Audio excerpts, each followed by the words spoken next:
The Spy Who Saved D-Day by Lying to Hitler, the true story of Garbo, in 1944. Adolf Hitler made one of the worst military decisions of World War II. He kept an entire army, hundreds of thousands of soldiers, waiting in the wrong place because he trusted a man who didn't even exist, a spy, a genius. A liar so brilliant that the Allies called him a hero. And the Nazis awarded him the Iron Cross. His name was Juan Pujol García. Cody name, Garbo. The man who saved D-Day without ever firing a shot. Section 1. The man who wanted to be a spy, Juan Pujol García, was not a trained intelligence officer, not a soldier, not even a man with a political agenda. He was a frustrated hotel manager and failed businessman from Barcelona, Spain. Born in 1912, Pujol grew up during political chaos. He hated communism, he hated fascism, and above all, he despised war. When World War II began, he decided he would help stop it.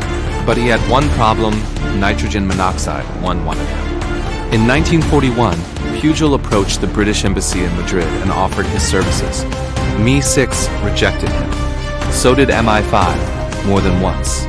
But Pujol refused to give up if Britain wouldn't hire him. He would still help them by becoming a Nazi spy first.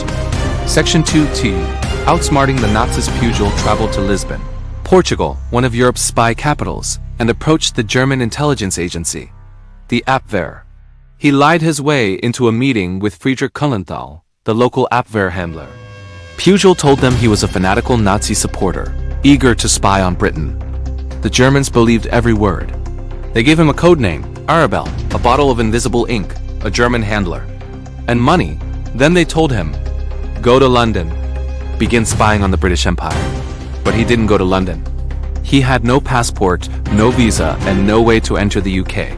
So he went to Lisbon, sat inside a public library, and began writing fake reports about a fake spy network inside a country he had never visited. And the amazing part? The Abwehr believed everything. The Abwehr believed everything.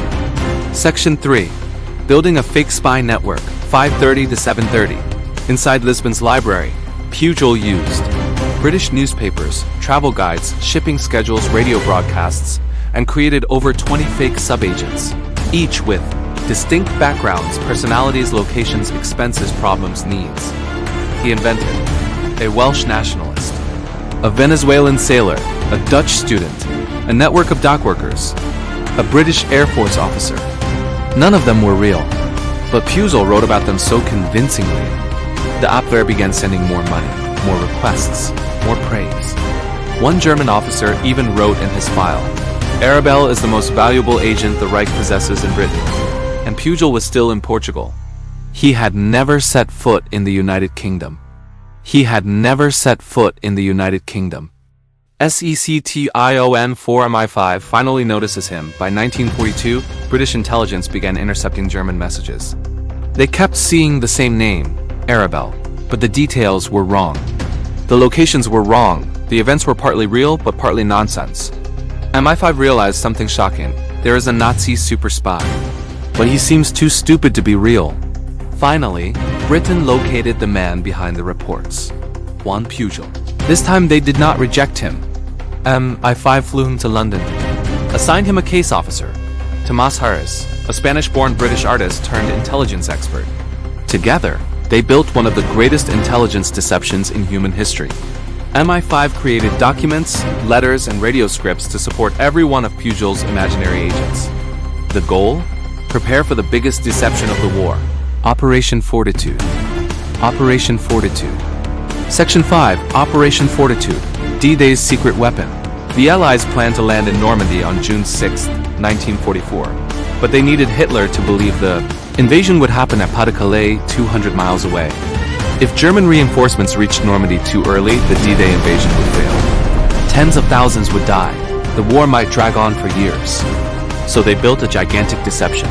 Fake armies, fake tanks, fake radio signals, fake generals, fake troop movements, all supported by one crucial weapon, Garbo's lies. Pujol told the Germans, a massive US army under General Patton was preparing to invade Calais. Normandy was a diversion. The real invasion would come weeks later. To make it believable, Mi-5 coordinated all of Garbo's fake sub-agents. He sent over 500 messages to the Germans. Detailed, precise, expensive. The Germans believed every single one. The Germans believed every single one. Section 6. The most important lie of the war. On June 6, 1944, D-Day began. Allied troops stormed the beaches of Normandy. The Germans rushed to respond. But Garbo sent one last message. This is not the main invasion. Do not move your troops from Calais.